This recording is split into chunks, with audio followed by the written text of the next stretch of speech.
बीते 3-4 दिनों से या इससे भी अधिक से जो एक मामला पप्पू यादव पूर्णिया के सांसद, निर्दलीय सांसद, उनकी जिस तरीके से गिरफ्तारी हुई, उनका स्वास्थ्य जिस तरीके से खराब हुआ, कोर्ट के भीतर उस मामले की सुनवाई होनी थी, हुई भी।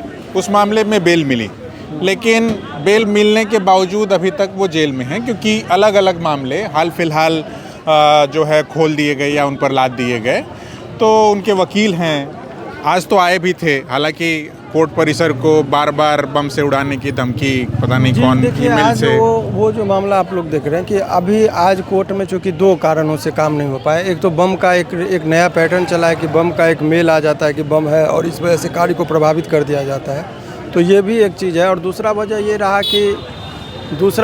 रहा कि यहाँ पर एक वकील साहब का निधन, अचानक मृत्यु हो गई, जिस वजह से कोर्ट को बंद करना पड़ा। शोक सभाएं होगी, तो कोई भी शोक सभा जब हो जाती है, कंडोलेंस उसको हम लोग बोलते हैं, तो ऐसे परिस्थिति में कोई भी वकील अपने, चूँकि हम लोगों के कौम के होते तो बहस नहीं करते, उनके श्रद्धांजलि देने की वजह से, तो कंडोलेंस था, होल डे कंडोलेंस था, तो इसलिए नहीं हो पाया। लेकिन उनको 2 केस में आज ये इनके लिए हुआ कि 2 केस में इनको कस्टडी दिखा दिया गया, जिसको कहते हैं नए केस को अटैच कर देना, सटा देना, और कानूनी भाषा में प्रोटेक्शन कहते हैं। तो 2 केस में जब प्रोटेक्शन इनका हो गया, तो इसीलिए कि जज साहब उनको आज विधिवत अपने उस केस में भी कस्टडी लेते हैं, तो एक पेपर बनता है, पेपर पर उस पर दस्तखत हो गया इनका। तो जो 2 मुद्दे हो गए, तो अब टोटल 3 केस में इनको और बेल लेने पड़ जाएंगे। और इस बेल के मुद्दे पर कल सामान्य हालात रहे, अगर बम विस्फोट की खबर नहीं रही, कोई वकील साहब का निधन नहीं हुआ, सारे चीज़ हालात सामान्य रहे, तो कल निश्चित तौर पर बेल के मुद्दे पर सुनवाई होगी कल, और उस बेल के मुद्दे के बाद जो है सो फिर आगे की कार्रवाई होगी।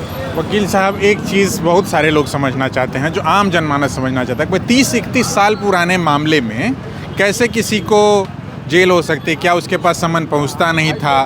क्योंकि पप्पू यादव कोई सामान्य व्यक्ति तो है नहीं, वो तो लंबे समय से सदन के सदस्य रहे हैं। वर्तमान में भी ऐसे समय में जबकि आप देख रहे होंगे कि बाईपोलर इलेक्शन हुआ पूरे देश भर में, तब भी वो निर्दल चुनाव जीत करके आते हैं। और इस दौरान उनके समर्थकों का उनका कहना है कि भाई नीट छात्रा के साथ जिस तरीके का जो कुछ भी हुआ, उसके खिलाफ जिस तरीके से मुखर आवाज़ बन करके उभरे, तो वो उसी के लिए शासन प्रशासन या सरकार उन पर इस तरीके के जोर दबिश।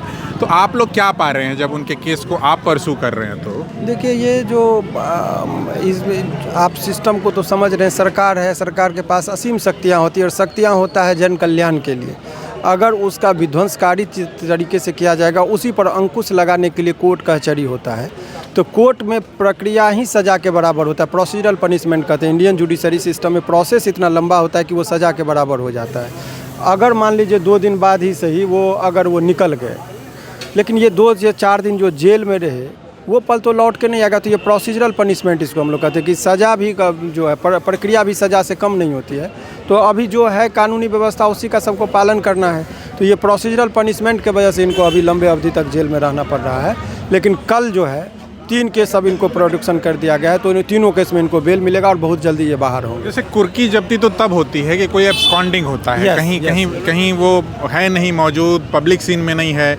ये तो खुद भी लिख रहे थे अपने सोशल मीडिया अकाउंट्स पे कि भाई ये प्रधानमंत्री के मंच पर, सदन के भीतर इनकी उपस्थिति, ऐसी स्थिति में कैसे कुर्की जब्ती का वारंट आ सकता है? इनको तो वाई कैटेगरी का सुरक्षा मिला है। जब भी आते हैं एसपी साहब को खबर करते हैं, वहाँ से बॉडीगार्ड मिलता है। तो एब्सकॉन्डर तो थे ही नहीं। तो ये पुलिस की लापरवाही थी कि इनको सम्मन नहीं दे रहे थे, तामीला नहीं करवा पा रहे थे, और उनकी गलती का खामियाजा भुगतना पड़ा कि इनको जेल में रहना पड़ा। इस सब चीज़ के लिए क्रिमिनल रीट फाइल होता है, वो हाई कोर्ट में होता है। लेकिन हाई कोर्ट में भी आप जाएंगे, आपको लंबी प्रक्रियाएं हैं, बहुत लंबा नंबर पर आने में ही केस को वर्षों लग जाते हैं। इसीलिए लोग अब धीरे धीरे जुर्म को सहने की शक्ति लोगों में हो गई है।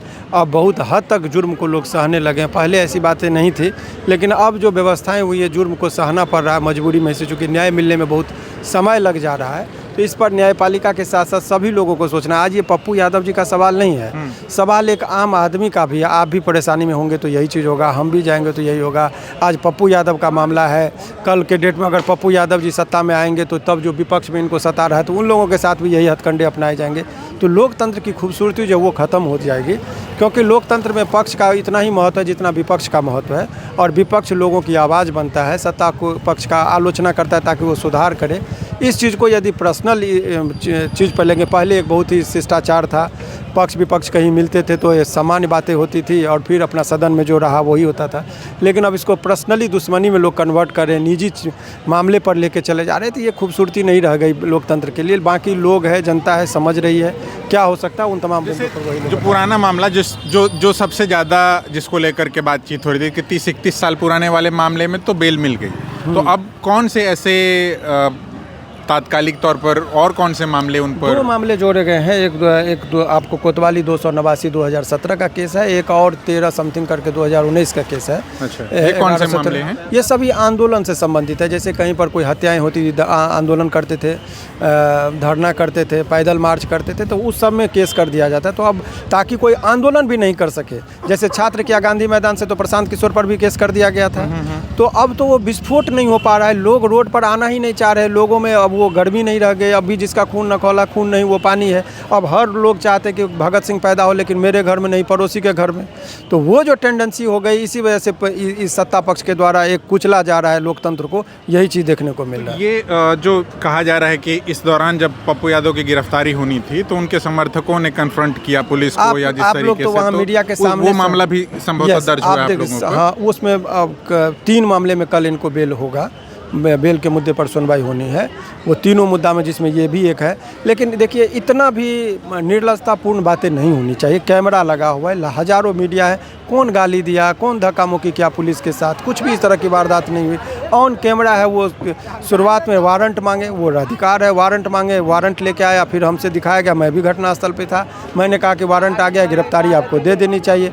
फिर उन्होंने गिरफ्तारी दे दिया, और जब गिरफ्तारी दे दिया तो उसमें फिर वो इनको नया केस करने की क्या आवश्यकता पड़ गई। तो एसपी साहब ने जो केस किया वो सरासर गलत है। कल इस मामले में आपको लगता है कि 2 बजे से कुछ होगा? 2 बजे तो कल 2 बजे, आज 11 बजे होना था, फिर उसके बाद टाइम बढ़ करके, क्योंकि इस तरीके की सूचना आई, कोई ईमेल आया और ईमेल के माध्यम से इस तरीके की बात कही गई कि इसको कोर्ट परिसर को जो व्यवहार न्यायालय है पटना सिविल कोर्ट, उसको बम से कोई उड़ा देगा।